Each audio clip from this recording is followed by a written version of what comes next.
timing's right. I think, I spoke a little bit about yesterday about feeling like I lost a little bit of my competitive edge. I think that comes from probably up top. Been doing it a long period of time.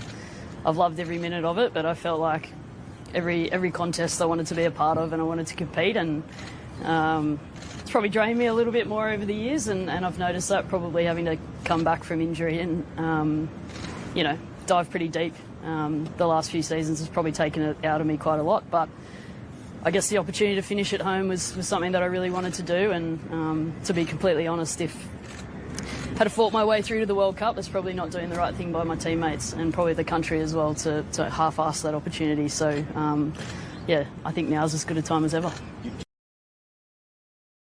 Lucky more than anything else. I use the word grateful, but I feel really lucky to have played in the generation I have.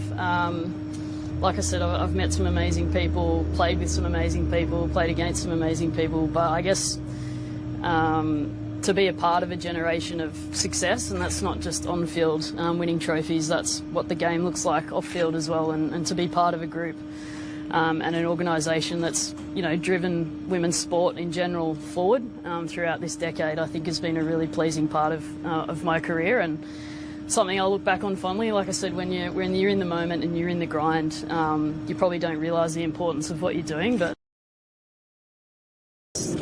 we speak about legacy, and that's not my legacy, but that's our generation's legacy, that we've enabled some amazingly young, talented players the opportunity to be full-time athletes, and I think that's really special.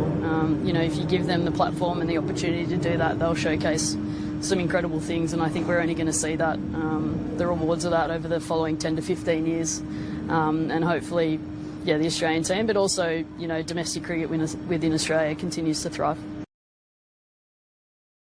I think family's played a huge part in my career. I think whether it be initially stepping into the game, but also teaching me a lot about the game, but also having perspective outside the game as well. I think that's something that, whether it be sadly or luckily enough, our family's been through quite a lot outside of the game, and I feel like that's afforded me a great perspective in that. It is a sport, it is a game, it is meant to be enjoyable, and I've really really thrived in that. But mum and dad were there in the early parts, driving me here, there and everywhere, and providing afternoon tea, and dad throwing me 1,000 balls in the net. So I'm forever grateful for the sacrifices they made to enable me to have a sporting career.